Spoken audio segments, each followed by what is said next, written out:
Bickley and Marotta Mornings. Arizona Sports. The local sports leader. Bickley Blast. From the moment the Suns bowed out of the playoffs, swept and dustpanned into the offseason, I have believed there were only two paths forward. Fire Frank Vogel and bring in a new leader who can actually lead, or trade Kevin Durant. In my mind, you can keep one, but not the other. So you have to wonder, is the ongoing limbo of Vogel due to another case of KD Wanderlust, a player who might be eyeing a move to Miami?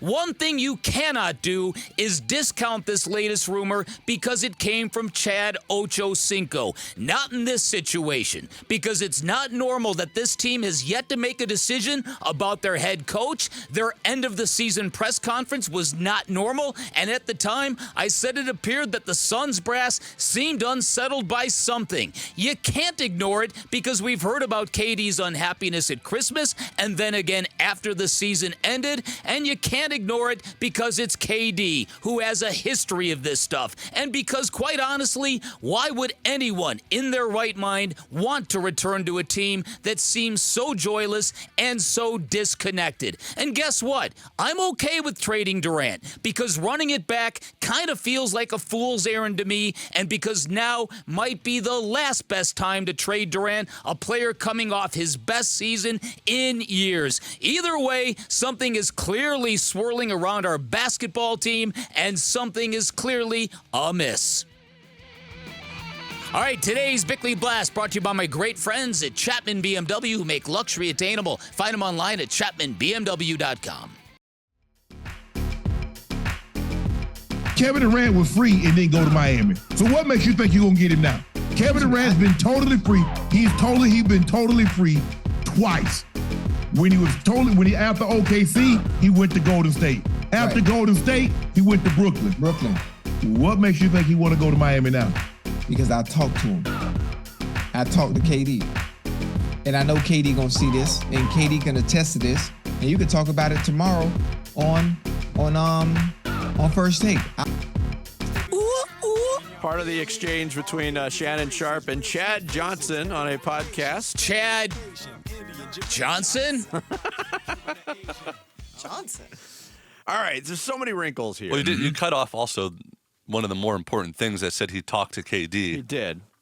KD said, yeah, you can go ahead and talk about this. You can go ahead and talk about. Sure, go ahead. Put it out there. Let me add a wrinkle that hasn't been talked about. All right, good. This morning. Kevin Durant is eligible for a contract extension this summer. He's got 2 years left on his contract at $51.2 million and $54.7 million. He's eligible for a contract extension. It's only 1 year since he would be above 38 years old. That's the over 38 rule. But that would pay him $59.7 million in the 26-27 season. Now, you can certainly question if this is the correct way to go about it, but is this just kind of a carrot Kevin Durant is putting? Again, we are, on this show, we are considering every possibility, every angle, and dismissing nothing so far. I agree. Nothing good so tact. far. It's a good tact to take. So, along those lines, is this some sort of carrot to say, hey, you can take care of me now, keep me here for a third year at almost $60 million, or is there some other motive that Kevin Durant has if this indeed took place? That indeed could be an option here. In fact, Brian Windhorst was the one who pointed out that this window to add a year to Kevin Durant's contract could be a natural sticking point that leads to a separation. That it's just something that's financial, contract related. That's a window, one way or another. I agree with you. Maybe it is. But the idea, and I think Wolf was right on the money yesterday, the idea that Kevin Durant would greenlight this rumor to go ahead, go spread this, that tells you a lot. First, it's very disrespectful to the idea that, okay, what we just need is continuity and time. Yeah. And it's also disrespectful to the teammates around him who believe that he's in the battle with them. Now, again, we're talking about a team that was very, very disconnected, and there's a reason for it. There are some personality clashes or conflicts or guys who just don't feel it. There is something wrong with this basketball team. Or it's Kevin Durant and his personality. Now, Kevin Durant has been called a buzzkill. Charles Barkley on this program called him Mr. Miserable before he joined the Suns. So this is something that has been part of Kevin Durant's reputation. All during last year, you and I raved about KD's personality and how he was nothing at all like his image. Nothing at all like his reputation. How every conversation with him felt like you were talking with a real basketball savant and a guy who always kept it very real. Yes. And we all enjoyed it. But there was a smell of unhappiness. There was a scent of dysfunction around this team all year long. And so this is why you can't discount this stuff. No.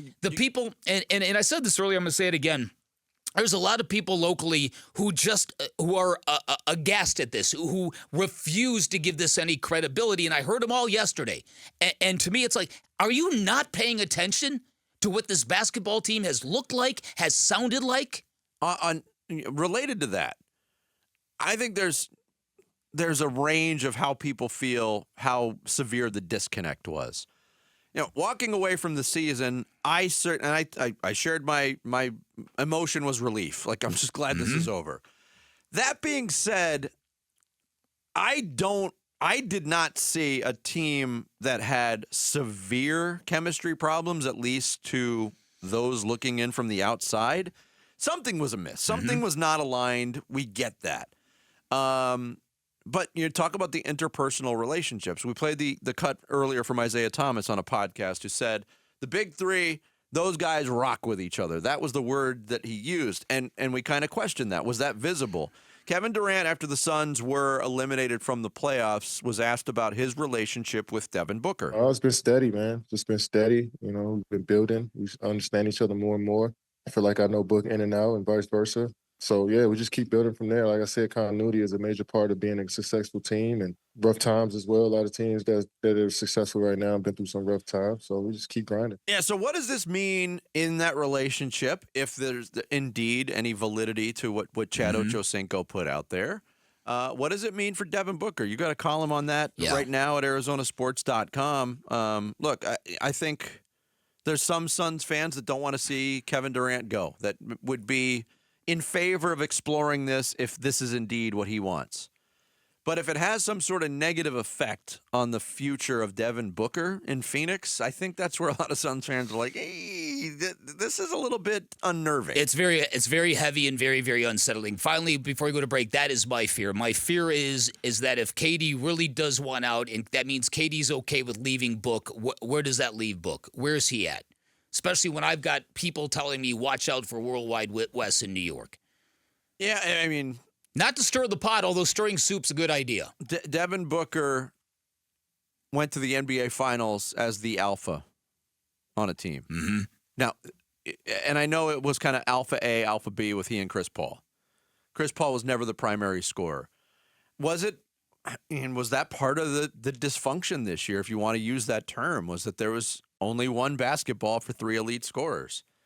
And Booker and Durant both got theirs. Very rare in NBA history to see teammates both average 27 points per game. The Suns had that, but it didn't work out to their benefit. You need 2 stars in depth, Vinny. That's the road in the current NBA. I didn't know you did a Rich Paul impersonation. That was pretty good. Thank you. It was dead on.